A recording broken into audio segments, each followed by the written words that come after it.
এবং জান্নাতে ঢোকার অনেকগুলো এন্ট্রি আছে, এই যে আমাদের এখানে কয়েকটা এন্ট্রি আছে। জান্নাতের একটা স্পেশাল এন্ট্রি থাকবে সাইমিনদের জন্য, রোজাদারদের জন্য। ইন্না ফিল জান্নাতি সামানিয়াতু আবওয়াব মিনহা বাব ইউসাম্মা আর-রায়্যান। অনেকগুলো দরজা, একটা দরজা আছে নাম হচ্ছে আর-রায়্যান। লা ইয়াদখুলুহু ইল্লা সাইমুন। রোজাদাররা ছাড়া কেউ এই রায়্যান দিয়ে ঢোকার পারমিশন পাবে না। মান দাখালাহু লাম ইয়াজমা আবাদা। একবার যে সেখান দিয়ে ঢুকবে চিরকালের জন্য তার গলা থেকে তৃষ্ণা মিটে যাবে। কি আপনারা কি একটু হোপফুল হতে পারছেন নাকি? আশাবাদী হতে পেরেছেন সবাই? তাহলে Ramadan is the month of hope. Ramadan আমাদেরকে আশাবাদী করে। সম্মানিত ভাই এবং বোনেরা, আমরা উজ্জীবিত হয়ে উঠি, আমরা স্বপ্ন দেখি, বাঁচার স্বপ্ন, আমরা মুক্তি পাওয়ার একটা আমরা প্রচেষ্টা পাই এখানে। তাহলে প্রথম কথা হচ্ছে রমাদান আসলে আমাদেরকে আশাবাদী করে তোলে। রমাদান যেমনি ভাবে আমাদেরকে আশাবাদী করে তোলে সম্মানিত দিনী ভাই এবং বোনেরা, এট দ্য সেম টাইম রমাদান কিন্তু আমাদের জন্য অনেক সতর্কতামূলক বাণী উপস্থাপন করে। মানে এটা যেমনি the month of hope, at the same time it is the month of warning. দুইটাই আছে, চেক এন্ড ব্যালেন্স। এটা যেমনি হোপ জায়গায়, আবার ওয়ার্নিংও আছে। দুইটা ওয়ার্নিং এর হাদিস শুনি। সহিহ বুখারীর বর্ণনা, রাসূল সাল্লাল্লাহু আলাইহি ওয়াসাল্লাম বলেন, মান লাম ইয়াদা কাওলা যুরি ওয়াল আমালা বিহি ফালাইসা লিল্লাহি হাজাতুন আন ইয়াদা তাআমাহু ওয়া শারাবাহু। রোজা রেখে যে ব্যক্তি মিথ্যা কথা, মিথ্যা কাজ মানে পাপ কাজ, অন্যায় কাজ ছাড়তে পারলো না, তার না খেয়ে থাকা, না পান করে থাকাতে আল্লাহর কিছু যায় আসে না। তার ওই রোজার আল্লাহর কোনো প্রয়োজন নাই। এটা জাস্ট উপোস, এটা জাস্ট অনাহার, জাস্ট আমি পানি খাইনি, আমি খাবার দাবার গ্রহণ করিনি, দ্যাটস ইট, এতটুকুই। এতে আল্লাহর কিছু যায় আসে না। এটার কোনো সিগনিফিকেন্স আল্লাহ তাআলার কাছে নাই যে রোজাও রাখলো আবার মিথ্যাও বলে, রোজাও রাখলো আবার গীবত করতেছে, রোজাও রাখে অন্যের জন্য অকল্যাণ কামনা করে, রোজাও রাখে খারাপ কাজ করতেছে, নিষিদ্ধ কাজগুলো করতেছে। তাহলে এই রোজা রাখা না রাখার সময় এই রোজায় কোনো ফায়দা নাই। একটা ওয়ার্নিং পাওয়া গেছে না এখানে, যে ওয়ার্নিং, রোজা রেখে সাবধান, কোনো পাপ কাজের সাথে জড়ানো যাবে না। আরেকটা ভয়ঙ্কর ওয়ার্নিং, যেটা বেসিকলি রাসূল সাল্লাল্লাহু আলাইহি ওয়াসাল্লামের পক্ষ থেকে গভীর হুঁশিয়ারি এবং বদদোয়া, বেসিকলি খুবই ভয়ঙ্কর এই বর্ণনাটা। মুসনাদে বাজ্জারে হাদিসটা এসেছে, হাদিসটি হাসান পর্যায়ের হাদিস। জাবির ইবনে সামুরা রাদিয়াল্লাহু তাআলা আনহু বলেন, সাইদান নবী সাল্লাল্লাহু আলাইহি ওয়াসাল্লাম আল মিম্বার, রাসূল সাল্লাল্লাহু আলাইহি ওয়াসাল্লাম মসজিদে নববীর মিম্বারে আরোহণ করলেন। ফাকালা আমিন আমিন আমিন, তিনবার তিনি আমিন বললেন, আমিন আমিন আমিন। ফালাম্মা নাযালা সুইলা আন যালিক, যখন নেমে আসলেন জিজ্ঞেস করা হলো, রাসূল সাল্লাল্লাহু আলাইহি ওয়াসাল্লাম আপনি আমিন আমিন আমিন বললেন, এমন তো করতে দেখি না কখনো, কেন বললেন? ফাকালা, রাসূল সাল্লাল্লাহু আলাইহি ওয়াসাল্লাম বললেন, আতানি জিবরিলু, জিবরাইল একটু আগে আমার কাছে এসেছে। ওয়াকাল, এবং বলেছে, রহিমা আনফুমরিইন আদরাকা রমাদানা ফালাম ইউগফার লাহ, ওই ব্যক্তির ধ্বংস হোক যে রমাদান পেল কিন্তু নিজের জীবনের গুনাহ ক্ষমা করাতে পারল না। কুল আমিন, আমাকে আমিন বলতে বলা হলো, ফাকুলতু আমিন, আমি বললাম আমিন আমিন। পাশাপাশি সম্মানিত সুধী, আমাদের মুহতারাম ইউসুফ স্যার খুব সুন্দর করে, খুব সংক্ষেপে তাকওয়ার ব্যাপারে বলছিলেন। আসলে এই রমাদানে আমাদের সব ইবাদতের মধ্য দিয়ে এটা আমাদেরকে খেয়াল করতে হবে যে আমাদের রোজার মূল উদ্দেশ্যটা হাসিল হচ্ছে কিনা, দ্য প্রাইম অবজেক্টিভ, যেটা আল্লাহ আয়াতের শেষাংশে বলেছেন, লাআল্লাকুম তাত্তাকুন, যাতে করে তোমরা আল্লাহ সচেতন হতে পারো, গড কনশাস হতে পারো। এটা হচ্ছে দ্য প্রাইম অবজেক্টিভ অফ সিয়াম।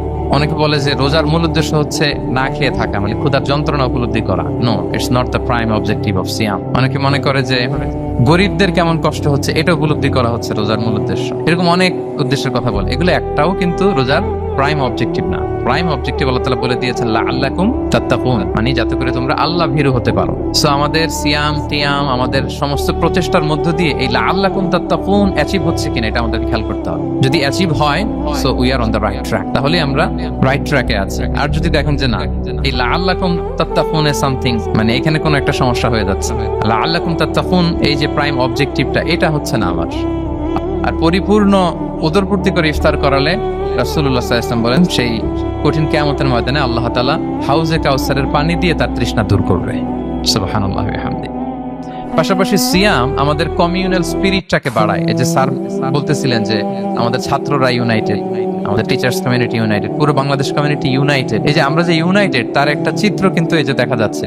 রোজা আমাদেরকে ইউনাইটেড করে, একত্রিত করে, আমাদের একটা কমিউনাল স্পিরিট কিন্তু এই সিয়ামের মধ্য দিয়ে দেখা যায়। পাশাপাশি এই সিয়ামের মধ্য দিয়ে আমাদের সেলফ ট্রান্সফরমেশন ঘটে। আমরা অনেক বদ অভ্যাস থেকে কিন্তু মুক্তি পেতে পারি এই সিয়ামে, এটা আমাদেরকে খেয়াল করতে হবে। গবেষকরা বলেন যে মানুষের কোনো হ্যাবিট চেঞ্জ করতে 21 থেকে 30 দিন সময় লাগে। তার মানে আমাদের যে কোনো ধরনের বদ স্বভাব আমরা এই রমাদানে চেঞ্জ করতে পারি। আমাদের অনেকের স্মোকিং এর অভ্যাস আছে, এখানে হয়তো কারো নেই, কিন্তু অনেকের আছে। এই রমাদানে কিন্তু আমাদের একটা অপরচুনিটি স্মোকিং থেকে নিজেদেরকে বাঁচানো। So আমাদের এই ব্যাড হ্যাবিট গুলো যেন এগুলো থেকে আমরা বেঁচে থাকতে পারি। সম্মানিত সুধী, আমি এবার যেই আয়াত দিয়ে আমার আলোচনাটা শুরু করেছিলাম, অর্থাৎ লাস্ট 10 days অফ রমাদানে যে আমাদের যে লাইলাতুল কদর, এটা হচ্ছে ক্রিম টাইম অফ রমাদান, রমাদানের সবচাইতে মোক্ষম সময় আল্লাহ তাআলার নৈকট্য পাওয়ার, সেটা নিয়ে কিছু কথা বলবেন ইনশাআল্লাহ বিসমিল্লাহ। সম্মানিত সুধী, রাসূলুল্লাহ সাল্লাল্লাহু আলাইহি ওয়াসাল্লাম একবার খুব আফসোস করছিলেন। তিনি যখন শুনতে পেলেন যে বনি ইসরাইলের অনেক অনেক লোক হাজার বছর হায়াত পেত, তারা শত শত বছর ইবাদত করত, শত শত বছর তারা জিহাদ করত, তখন তিনি আফসোস করে বললেন, হায় রে, আমার শেষ সময়ের উম্মতের কি হবে? কারণ তিনি বলেছেন যে আমারু উম্মতি মা বাইনা 60 ইলা 70, আমার উম্মতের গড় বয়স হচ্ছে 60 থেকে 70, ওয়া আকাল্লুহুম মা ইয়াজুজু যালিক, খুব অল্প সংখ্যক লোকই এর চেয়ে বেশি হায়াত।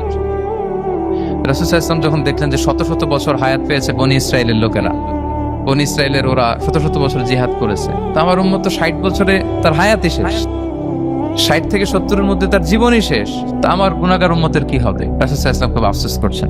তো রাসূলুল্লাহ সাল্লাল্লাহু আলাইহি ওয়াসাল্লামের এই চিন্তা, এই উদ্বিগ্নতা দূর করার জন্য আল্লাহ তাআলা সূরাতুল কদর নাযিল করলেন এবং বললেন যে ইন্না আনসালনাহু ফি লাইলাতিল কদর ওয়া মা আদরাকা মা লাইলাতুল কদর লাইলাতুল কদরি খায়রুম মিন আলফি শাহর। লাইলাতুল কদর, এই কদরের রাতটা হচ্ছে এমন রাত যেটা খায়রুম মিন আলফি শাহর, হাজার মাসের চেয়েও সেরা। 1000 মাস লাগাতার ইবাদত করলে যে সওয়াব, কদরের রাতে ইবাদত করলে এর সমান সওয়াব হবে নাকি? সমান হবে না। আল্লাহ তাআলা বলেছেন খায়রুম মিন আলফি শাহর, না, এর চেয়েও শ্রেষ্ঠ, এর চাইতেও বেশি। 1000 মাসে, অর্থাৎ 1000 মাসে হয় 83 বছর 4 মাস। তো কদরের রাতে যদি আমরা ইবাদত করি তাহলে 83 বছর 4 মাস ইবাদত করলে যে সওয়াব, সে সওয়াব আল্লাহ তাআলা আমাদের আমলনামায় নসিব করবেন। তো আমরা যেন এই কদরের রহমত বরকত থেকে যেন আমরা বঞ্চিত না হই। তো রাসূল সাল্লাল্লাহু আলাইহি ওয়াসাল্লামকে সান্ত্বনা দেওয়ার জন্য যে, হে নবী, আপনি চিন্তিত হবেন না, বনি ইসরাইলের অনেক লোক হাজার বছর হায়াত পেয়েছে, শত শত বছর ইবাদত করেছে, জিহাদ করেছে, তারা হায়াত পেয়েছে বেশি কিন্তু তারা কদর পায়নি। আর আপনার উম্মতকে আমি হায়াত দিয়েছি কম কিন্তু তাদেরকে কদর দিয়েছি। সুবহানাল্লাহি ওয়া বিহামদিহি, লাইলাতুল কদর দিয়েছি, যে কদরের রাত 1000 মাসের চেয়েও সেরা। তো এই কদরের রাতকে আবার লাইলাতুল মুবারাকাও বলা হয়েছে। ইন্না আনসালনাহু ফি লাইলাতিন মুবারাকা, এটা বরকতময় রাত। ফিহা ইউফরাকু কুল্লু আমরিন হাকিম, সব বিজ্ঞচিত প্রাজ্ঞচিত বিষয়ের ফয়সালা হয়।